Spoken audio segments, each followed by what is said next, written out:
ಶುಕ್ಲಾಂಬರಧರಂ ವಿಷ್ಣುಂ ಶಶಿವರ್ಣಂ ಚತುರ್ಭುಜಂ ಪ್ರಸನ್ನವದನಂ ಧ್ಯಾಯೇತ್ ಸರ್ವವಿಘ್ನೋಪಶಾಂತೆ ಸರ್ವವಿಘ್ನಪ್ರಶಮನಂ ಸರೋಜಜ್ಜಗರಂ ಪರಂ ಸರ್ವಜೀವಪ್ರಣೇತಾರಂ ವಂದೇ ವಿಜಯದಂಬರಿಂ ಲಕ್ಷ್ಮೀನಾರಾಯಣಂ ವಂದೇ ತದ್ಭಕ್ತಪ್ರವರೋಹ್ಯಃ ಶ್ರೀಮದಾನಂದತೀರ್ಥಾಖ್ಯೋ ಗುರುಸ್ತಂಚನಮಾಮ್ಯಹಂ ವೇದೇ ರಾಮಾಯಣೇ ಚೈವ ಪುರಾಣೇ ಭಾರತೆ ಯಥಾ ಆದೋऽन्ते ಚ ಮಧ್ಯೆ ಚ ವಿಷ್ಣುಃ ಸರ್ವತ್ರ ಗೀಯತೆ ರಮಾಪತಿಂ ಪೂರ್ಣಗುಣಂ ಮುಕುಂದಂ ವ್ಯಾಸಂ ಚ ವಿಜ್ಞಾನಸಹಸ್ರಪಾಣಂ ಪೂರ್ಣಪ್ರಬೋಧಂ ಚ ಸುತತ್ವದೀಪಂ ಕ್ರಮಾತ್ ಗುರುಶ್ಚ ಪ್ರಣಮಾಮಿ ಮೂರ್ಧ್ನಾ ಅಭ್ರಮಂ ಭಂಗರಹಿತಂ ಅಜಡಂ ವಿಮಲಂ ಸದಾ ಆನಂದ ತೀರ್ಥಮತುಲಂ ಭಜೆ ತಾಪತ್ರಯಾಪಹಂ ಮಿಥ್ಯಾ ಸಿದ್ಧಾಂತ ದುರ್ಧ್ವಾಂತ ವಿಧ್ವಂಸನ ವಿಚಕ್ಷಣ ಜಯತೀರ್ಥಾಖ್ಯತನ ನಿರ್ಭಾಸತನ್ನೋ ಹೃದಂಬರೆ ಅರ್ಥಿಕಲ್ಪಿತಕಲ್ಪೋಯಂ ಪ್ರತ್ಯರ್ಥಿಗತಿಕೇಸರಿ ವ್ಯಾಸತೀರ್ಥ ಗುರುರ್ಭೂಯಾದಸ್ಮಧಿಷ್ಠಾತ್ ಸಿದ್ಧೇ ತಪೋ ವಿದ್ಯಾ ವಿರಕ್ತ್ಯಾದಿ ಸದ್ಗುಣೋಘಾಕರಾನಹಂ ವಾದಿರಾಜಗುರುನ್ ವಂದೇ ಹಯಗ್ರೀವದಯಾಶ್ರಯಾನ್ ಪೂಜ್ಯಾಯ ರಾಘವೇಂದ್ರಾಯ ಸತ್ಯಧರ್ಮರತಾಯ ಚ ಭಜತಾಂ ಕಲ್ಪವೃಕ್ಷಾಯ ನಮತಾಂ ಕಾಮಧೇನುವೇ ಶ್ರೀ ಗುರುಭ್ಯೋ ನಮಃ. ಧರ್ಮಕ್ಷೇತ್ರೇ ಕುರುಕ್ಷೇತ್ರೇ ಸಮವೇತಾಯೋತ್ಸವಃ ಮಾಮಕಾಃ ಪಾಂಡವಾಶ್ಚೈವ ಕಿಮಕುರ್ವತ ಸಂಜಯ.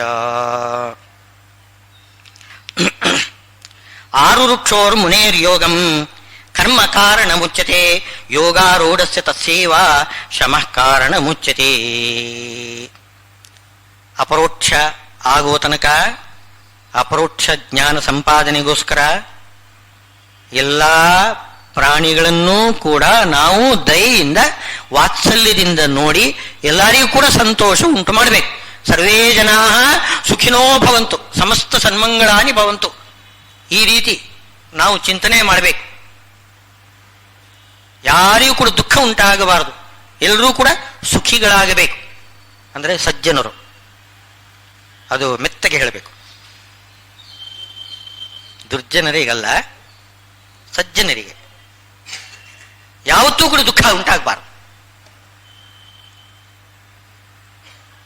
ಏನು ಮಂಗಳಾಷ್ಟಕ ಓದುವಾಗಲೂ ಕೂಡ ಮಂಗಳಾಷ್ಟಕ ಆಮೇಲೆ ಓದಿ ಪಂಚಾಂಗ ಶ್ರವಣ ಮಾಡ್ತಾರೆ ನೋಡಿ. ಪಂಚಾಂಗ ಶ್ರವಣದಲ್ಲಿ ಕೊನೆಗೂ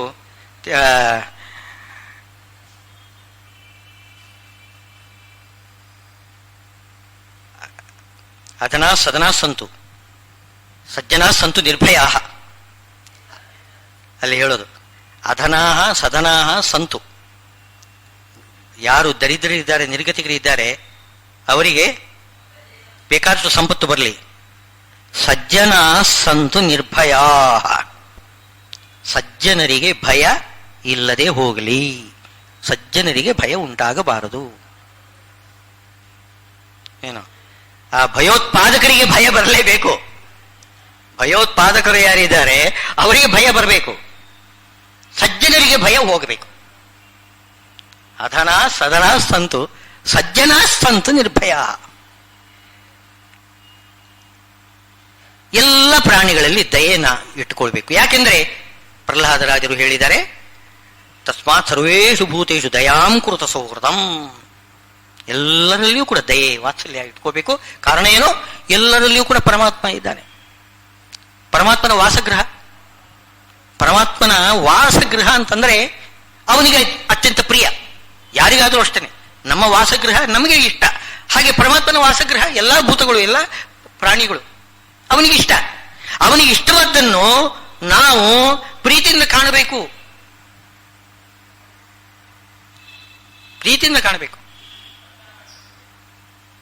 ಏನು ತಮಾಷೆಯಾಗಿ ಹೇಳುವುದಿದೆ, ದೇವಸ್ಥಾನದಲ್ಲಿ ಒಂದು ಗುಡಿ, ದೇವರಿಗೆ ಗುಡಿ ಕಟ್ಟಿದೆ, ಅದಕ್ಕೆ ವೈಟ್ ವಾಶ್ ಮಾಡಬೇಕು. ವೈಟ್ ವಾಶ್ ಮಾಡಿಬಿಟ್ರೆ ಪರಮಾತ್ಮನಿಗೆ ಸಂತೋಷ ಆಗ್ತದೆ.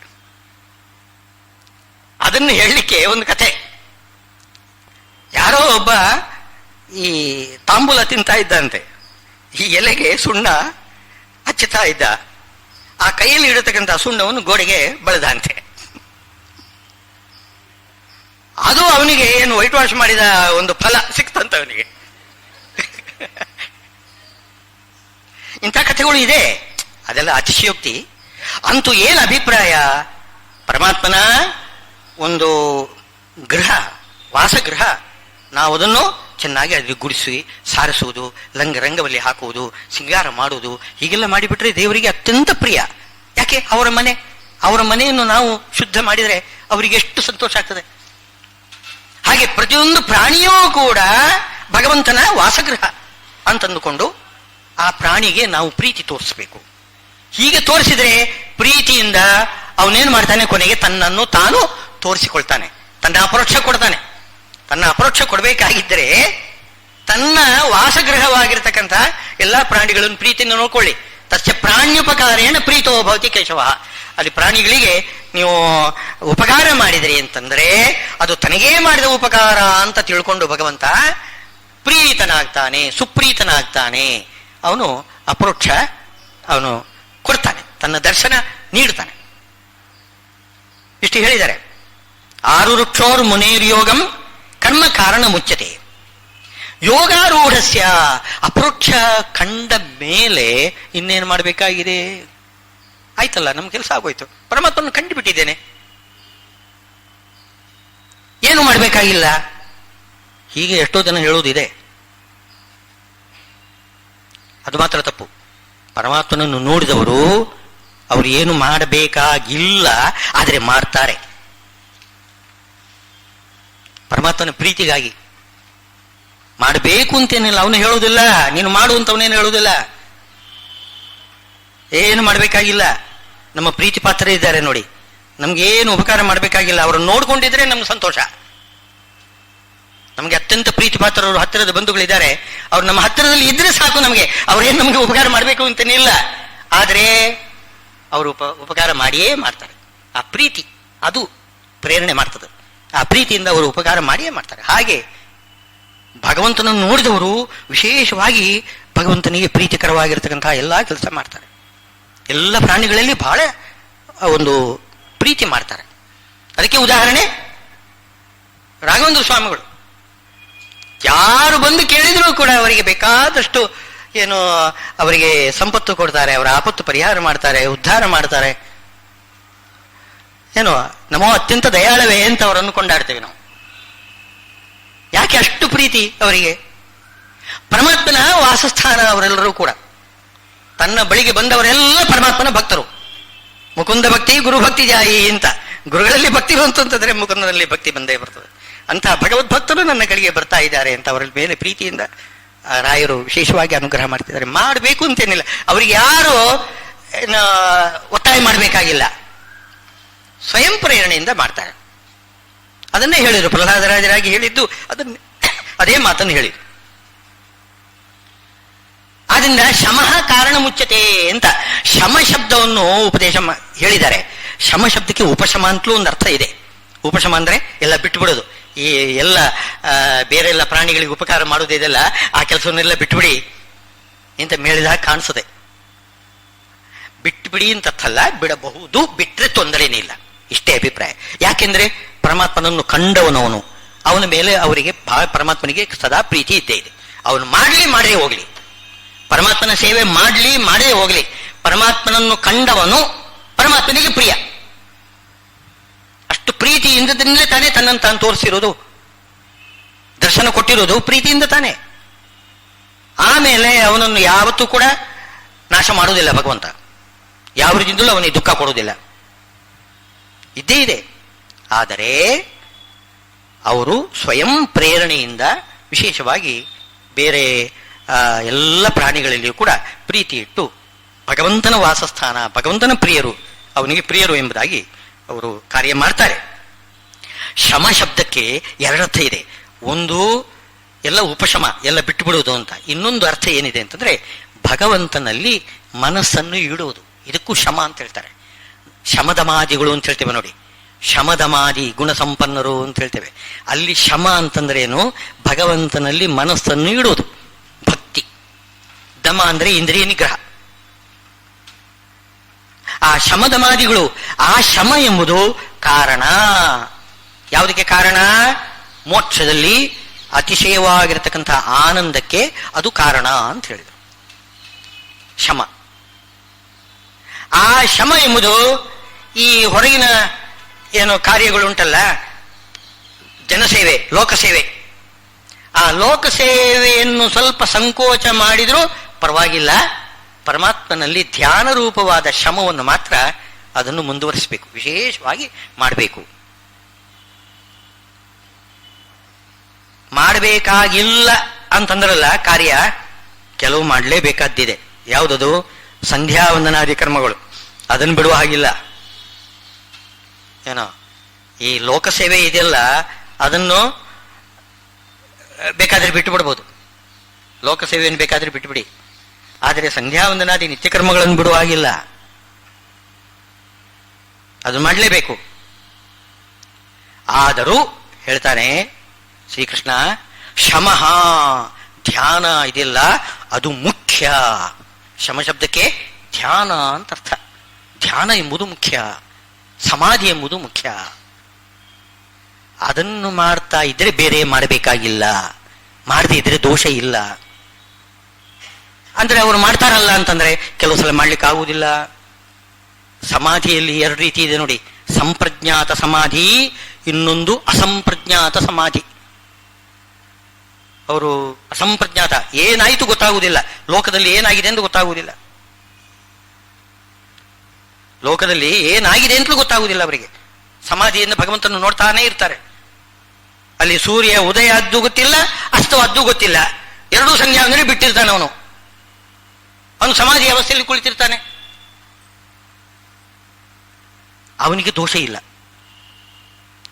ಸಂಧ್ಯಾ ವಂದನಾದಿ ಕರ್ಮಗಳನ್ನು ಬಿಟ್ಟರೆ ದೋಷ ಇಲ್ಲ ಅವನಿಗೆ. ಇಲ್ಲದೆ ಹೋದರೆ ದೋಷ ಇದೆ, ಪಾಪ ಇದೆ. ಇದನ್ನು ಮನಸ್ಸಲ್ಲಿ ಇಟ್ಟುಕೊಂಡು ಶಮಃ ಕಾರಣ ಮುಚ್ಚತೆ. ಶಮಃ, ಶಮ ಅಂತಂದ್ರೆ ಮುಖ್ಯವಾಗಿರ್ತಕ್ಕಂಥದ್ದು ಸಮಾಧಿ. ಆ ಅಸಂಪ್ರಜ್ಞಾತ ಸಮಾಧಿ ಅದು ಬರಬೇಕು ಅಂತಂದ್ರೆ ಅಪರೋಕ್ಷಿಗಳಿಗೆ ಸಾಮಾನ್ಯವಾಗಿ ಬರ್ತದೆ, ಅಪ್ರಯತ್ನವಾಗಿ ಬರ್ತದೆ ಅಂತ ಹೇಳ್ತಾರೆ. ಆದರೆ ಕೆಲವೊಮ್ಮೆ ಬರೋದಿಲ್ಲ. ಪ್ರಾರಬ್ಧ ಕರ್ಮ ಇದ್ದು ಬಿಟ್ರೆ ಅದು ಬರೋದಿಲ್ಲ ಅಂತ. ಅಸಂಪ್ರಜ್ಞಾತ ಸಮಾಧಿ ಬರೋದಿಲ್ಲ. ಸಮಾಧಿಗೆ ಬರ್ತಾರೆ, ಸಮಾಧಿ ಭಗವಂತನ ನೋಡ್ತಾರೆ. ನೋಡಿದ್ರು ಕೂಡ ಯಾರಾದರೂ ಕರೆದ್ರೆ ಓ ಅಂತಂತಾರೆ, ಅವರಿಗೆಲ್ಲ ಗೊತ್ತಾಗ್ಬಿಡ್ತದೆ, ಎಲ್ಲ ಗೊತ್ತಿರ್ತದೆ. ಪರಮಾತ್ಮಂತೆ ಗುಂಗು ಇರ್ತದೆ, ಮನಸ್ಸಿನಲ್ಲಿ ಪರಮಾತ್ಮನೇ ಇರ್ತಾನೆ. ಆದರೆ ಲೋಕದಲ್ಲಿ ಯಾರು ಏನಾದರೂ ವ್ಯವಹಾರ ಮಾಡ್ತಾ ಇದ್ರೆ ಅದು ಇವರ ಗಮನಕ್ಕೆ ಬರ್ತದೆ. ಯಾವಾಗ ಆ ಲೋಕ ವ್ಯವಹಾರದಲ್ಲಿ ಮುಳುಗಲಿಕ್ಕೆ ಬೇಕಾಗಿರತಕ್ಕಂತಹ ಪ್ರಾರಬ್ಧ ಕರ್ಮ ಇರುವಾಗ ಅಸಂಪ್ರಜ್ಞಾತ ಸಮಾಧಿ ಸಿಗುವುದಿಲ್ಲ. ಆ ಪ್ರಾರಬ್ಧ ಇಲ್ಲದೆ ಹೋದರೆ ಅವನು ದಿನಗಟ್ಟಲೆ ಅಲ್ಲ, ವರ್ಷಗಟ್ಟಲೆ ಅವನು ಸಮಾಧಿಯಲ್ಲಿ ಕುಳಿತಿರ್ತಾನೆ. ಅದು ಹೇಳಲಿಕ್ಕೆ ಬರೋದಿಲ್ಲ. ಅದು ಯಾವಾಗ ಪ್ರಾರಬ್ಧ ಕರ್ಮ ಏನಿದೆ ಆವಾಗ ಆ ಅಸಂಪ್ರಜ್ಞಾತ ಸಮಾಧಿ ಸಿಗುವುದಿಲ್ಲ. ಆಗ ಬಹಿರ್ಮುಖನಾಗ್ತಾನೆ, ಒಳಗೂ ಕೂಡ ಕಾಣಿಸ್ತಾನೆ, ಬಹಿರ್ಮುಖ ಅದು ಹೊರಗಡೆನೂ ಕೂಡ ಕಾಣ್ತದೆ ಆ ಮನಸ್ಸು. ಆವಾಗ ಮಾತ್ರ ಸಂಧ್ಯಾ ವಂದನಾದಿ ಕರ್ಮಗಳನ್ನು ಮಾಡಲೇಬೇಕು. ಅವನು ಕೂಡ ಅಂಥವನು ಕೂಡ ಮಾಡಬೇಕು ಅಂತಂದ್ರೆ ಸಂಧ್ಯಾ ವಂದನಾದಿ ಕರ್ಮ ಎಷ್ಟು ಅವಶ್ಯಕ ಅಂತ ಅನ್ನೋದು ಶ್ರೀಮದ್ ಆಚಾರ್ಯರು ನಮಗೆ ತಾತ್ಪರ್ಯದಲ್ಲಿ ಹೇಳ್ತಾ ಇದ್ದಾರೆ. ಆ ವಿಷಯ ನಮಗೆ ವಿಜಯದಾಸರು ಹೇಳುವಾಗ ಒಂದು ಕಡೆಯಲ್ಲಿ ಕರ್ಮ ಮಾಡದೆ ಹೋದರೂ ಪರವಾಗಿಲ್ಲ ಅಂತಂದ್ರು. ಅದನ್ನು ಸರಿಯಾಗಿ ನಾವು ತಿಳ್ಕೊಳ್ಬೇಕು, ಸರಿಯಾಗಿ ಅರ್ಥ ಮಾಡ್ಕೋಬೇಕು. ಹರಿನಾಮ ಹರಿನಾಮ ದುರಿತ ರಾಶಿಗೆ ಭೀಮ. ಹರಿನಾಮ ಹರಿನಾಮ ದುರಿತ ರಾಶಿಗೆ ಭೀಮ. ಹರಿನಾಮ ಒಂದಕ್ಕೆ ಅನಂತ ಬಗೆ ಕರ್ಮ. ಸರಿಬಾವು ಕಾಣೋ ಇದಕ್ಕೆ ಸಂಶಯವ್ಯಾಕೆ. ಹರಿನಾಮ ಹರಿನಾಮ ದುರಿತ ರಾಶಿಗೆ ಭೀಮ. ಭೀಮ ಅಂದ್ರೆ ಭಯಂಕರ, ದುರಿತ ರಾಶಿಗೆ ಭಯಂಕರವಾಗಿರ್ತಕ್ಕಂಥದ್ದು ಯಾವುದು ಅಂದ್ರೆ ಹರಿನಾಮ. ಹರಿನಾಮಕ್ಕೆ ಭಯ ಪಡ್ತಕ್ಕಂಥವ್ರು ಯಾರು ಅಂದ್ರೆ ಪಾಪಿಗಳು, ಪಾಪ ಹೊರತು ಇನ್ಯಾರು ಭಯ ಪಡುವುದಿಲ್ಲ. ಹರಿನಾಮ ಅಂತಂದ್ರೆ ಬಹಳ ಇಷ್ಟ ಎಲ್ಲರಿಗೂ ಕೂಡ. ದುರಿತ ರಾಶಿಗೆ ಭೀಮ, ಭಯಂಕರವಾಗ್ತದೆ. ಹರಿನಾಮ ಒಂದಕ್ಕೆ ಅನಂತ ಬಗೆಯ ಕರ್ಮ ಸರಿಬಾಹು. ನೀವು ಅನಂತ ಕರ್ಮ ಮಾಡಿದರೂ ಕೂಡ ಒಂದು ಹರಿನಾಮಕ್ಕೆ ಅದು ಸದೃಶ ಅಲ್ಲ. ಹರಿನಾಮವ ತೊರೆದು ಕರ್ಮ ಮಾಡಲು ದೋಷ. ಕರಗದು ಕರಗದು ಹಿಮ್ಮೆಟ್ಟಿ ಪೋಗದು. ಹರಿನಾಮವ ತೊರೆದು ಕರ್ಮ ಮಾಡಲು ದೋಷ. ಕರಗದು ಕರಗದು. ಹಿಮ್ಮೆಟ್ಟಿ ಪೋಗದು. ಹರಿನಾಮವನ್ನು ಬಿಟ್ಟು ನೀವು ಏನೇ ಕರ್ಮ ಮಾಡ್ರಿ, ನೀವು ಪ್ರಾಯಶ್ಚಿತ್ತ ಬೇಕಾಗಳನ್ನು ಮಾಡಿಸ್ತೇವೆ ನಾವು ಬೇಕಾದಷ್ಟು ಹೋಮಗಳು, ಏನು ಪವಮಾನ ಹೋಮ, ಆ ಹೋಮ, ಈ ತಲೆಮ, ಎಲ್ಲ ಹೋಮಗಳು, ಅದೆಲ್ಲ ಕರ್ಮಗಳು ತುಂಬಾ ಮಾಡಿಸ್ತೇವೆ ನಾವು. ಹರಿನಾಮ ಒಂದಿಲ್ಲ ಅಂತಂದ್ರೆ ಆ ಹೋಮಾದಿ ಕರ್ಮಗಳು ಯಾವುದು ಕೂಡ ದೋಷವನ್ನು ದೂರ ಮಾಡುವುದಿಲ್ಲ. ಹಿಮ್ಮೆಟ್ಟಿ ಹೋಗದು, ಕರಗದು, ಹಿಮ್ಮೆಟ್ಟಿ ಹೋಗದು ದೋಷ. ಹರಿನಾಮದಲ್ಲಿ ಪ್ರೀತಿ ಇಟ್ಟು ಕರ್ಮವ ತೊರೆದರೆ ಪಾಪಲೇಶವಿಲ್ಲ ಫಲವಕ್ಕೂ. ಈ ಮಾತು ಸ್ವಲ್ಪ ನಾವು ನೋಡಬೇಕು, ವಿಚಾರ ಮಾಡಬೇಕು.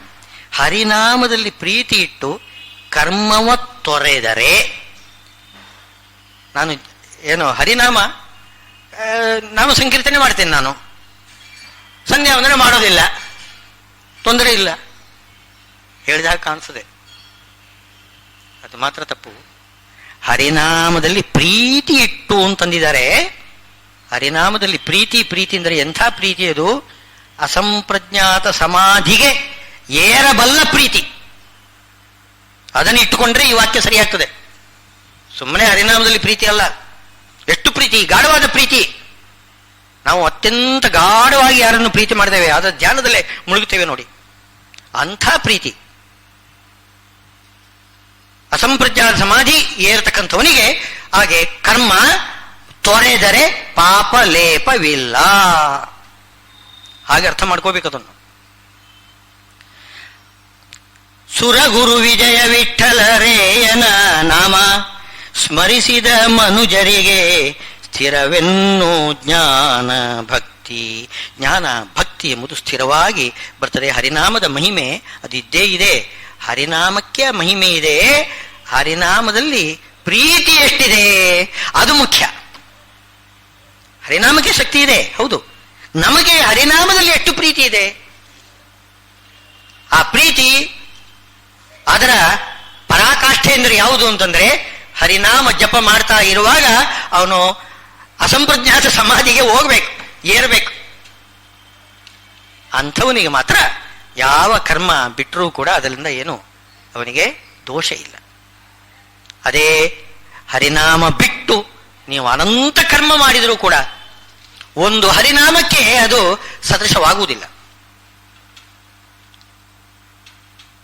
ಇದನ್ನು ಗೀತೋಪದೇಶವನ್ನು ಓದಿ ಅವು ಸುಳಾದಿ ಓದಬೇಕು.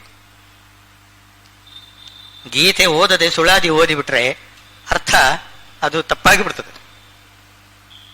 ಯೋಗಾರೂಢಸ್ಯ ಅಂತ ಇಷ್ಟವರೆಗೆ ಬಂದಿರೋದು. ಏನು ಯೋಗಾರೂಢ ಅಂದ್ರೆ ಅರ್ಥವೇನು? ಯೋಗದ ತುತ್ತ ತುದಿಯನ್ನು ಏರಿದವನು ಅಂದ್ರೆ ಅಪರೋಕ್ಷ ಜ್ಞಾನ ಸಂಪಾದನೆ ಮಾಡಿದವನು.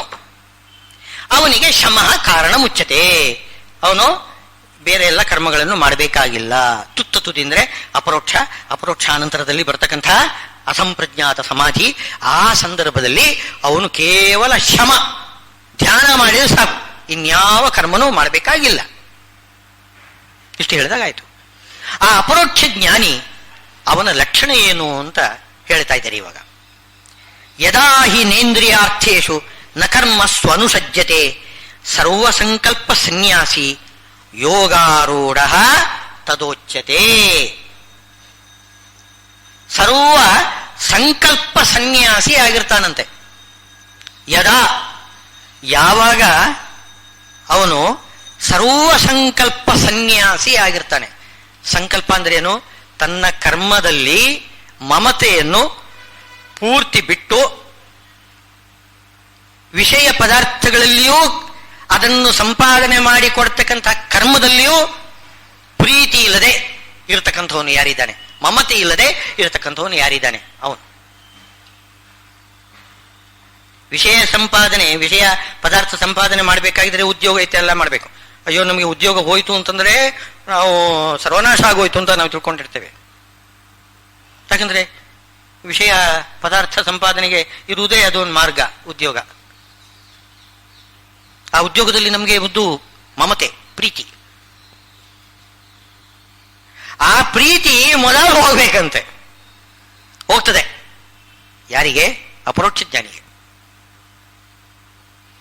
ಯಾಕೆಂದ್ರೆ ನಾವು ಮಾಡುವುದೆಲ್ಲ ಸಂಪಾದನೆ ಮಾಡುವುದೇನಿರಲಿ, ದುಡ್ಡು ಸಂಪಾದನೆ ಮಾಡುವುದು ಅದೆಲ್ಲ ಶರೀರ ರಕ್ಷಣೆಗಾಗಿ, ಶರೀರ ದಾರ್ಢ್ಯಕ್ಕಾಗಿ. ಶರೀರ ದಾರ್ಢ್ಯ ಯಾತಕ್ಕಾಗಿ? ಜ್ಞಾನ ಸಾಧನೆಗಾಗಿ. ಯಾವಾಗ ಜ್ಞಾನ ಸಾಧನೆ ಆಯಿತು ಆಮೇಲೆ ಶರೀರದ ಮೋಹ ಕಡಿಮೆ ಆಗ್ತದೆ ಅವಾಗ. ಯಾಕಂದರೆ ಶರೀರ ಇರುವುದೇ ಜ್ಞಾನ ಸಂಪಾದನೆಗೋಸ್ಕರ. ಶಾಂತಿ ಮಂತ್ರ ಹೇಳುವುದು ಹೀಗೇನೆ: ಶರೀರಮ್ಮೆ ವಿಚರ್ಷಣಂ ಜಿಹ್ವಾ ಮೇ ಮಧುಮತ್ತಮ ಕರ್ಣಾಭ್ಯಾಂ ಭೂರಿ ವಿಶ್ರುವಂ ಬ್ರಹ್ಮಣ ಕೋಶೋಸಿ ಮೇಧಯಾ ಪಿಹಿತಃ ಶ್ರುತಂ ಮೇ ಗೋಪಾಯ. ಒಳ್ಳೆ ಜ್ಞಾನ ನನಗೆ ಕೊಡು, ಶರೀರ ಗಟ್ಟಿಯಾಗಲಿ, ಶರೀರ ದೃಢವಾಗಲಿ, ಮನಸ್ಸು ದೃಢವಾಗಲಿ, ಒಳ್ಳೆ ತತ್ವಜ್ಞಾನ ನನಗೆ ಬರಲಿ. ಅದಕ್ಕೆ ಆವಹಂತಿ ವಿತನ್ವಾನ ಕುರ್ವಾಣ ಚೀರಮಾತ್ಮನಃ ವಾಸಾಗಂಸಿ. ವಾಸಾಂಸಿ, ಅದನ್ನು ವಾಸಾಗಂಸಿ ಅಂತ ಇರ್ತೇವೆ ವೇದದಲ್ಲಿ. ವಾಸಾಂಸಿ ಅನ್ನ ಬಟ್ಟೆಗಳು. ವಾಸಾಗಂಸಿ ಮಮ ಗಾವಶ್ಚ ಅನ್ನ ಪಾನೇ ಚ ಸರ್ವದಾ. ಎಲ್ಲ ಅನ್ನ ಪಾನ ಬಟ್ಟೆ ಇದು ಎಲ್ಲ ಗೋಧನ ಇತ್ಯಾದಿ ಸಂಪತ್ತುಗಳು ಎಲ್ಲ ನನಗೆ ಕೊಡಿ ಅಂತ ದೇವರಲ್ಲಿ ಬೇಡ್ಕೊಳ್ಳೋದು. ಯಾಕೆ? ನನ್ನ ಶರೀರ ಕಾಪಾಡಿಕೊಳ್ತೇನೆ. ಶರೀರ ಕಾಪಾಡಿಕೊಂಡು ಅದರಿಂದ ಏನ್ ಮಾಡ್ತೇನೆ? ಸುಖ ಪಡ್ತೇನೆ. ಹಾಗಲ್ಲ, ವಿಷಯ ಸುಖ ಪಡುವುದಕ್ಕೋಸ್ಕರ ಶರೀರ ಅಲ್ಲ, ಶರೀರಕ್ಕೋಸ್ಕರ ವಿಷಯ ಸುಖ. ಸ್ವಲ್ಪ ವ್ಯತ್ಯಾಸ ಮಾಡ್ಕೋಬೇಕು. ನಾವು ಬದುಕುವುದು ಉಣ್ಣುವುದಕ್ಕಾಗಿ ಅಲ್ಲ, ಬದುಕುವುದಕ್ಕಾಗಿ ಉಣಬೇಕಷ್ಟೆ. ತಿರುವು ಮುರುವು ಮಾಡ್ಕೋಬಾರ್ದು. ವಿಷಯ ಸುಖಕ್ಕಾಗಿ ಶರೀರ ಅಲ್ಲ, ಶರೀರ ದಾರ್ಢ್ಯಕ್ಕಾಗಿ ವಿಷಯ ಸುಖ ಬೇಕು. ಅದನ್ನು ಬೇಡಬೇಕು ಅಂತ ಹೇಳ್ತಾರೆ ಅವರು. ಶರೀರ ದಾರ್ಢ್ಯಕ್ಕಾಗಿ ವಿಷಯ ಸುಖವನ್ನು ನೀವು ಬಯಸ್ರಿ, ಹಣ ಸಂಪಾದನೆ ಮಾಡ್ರಿ,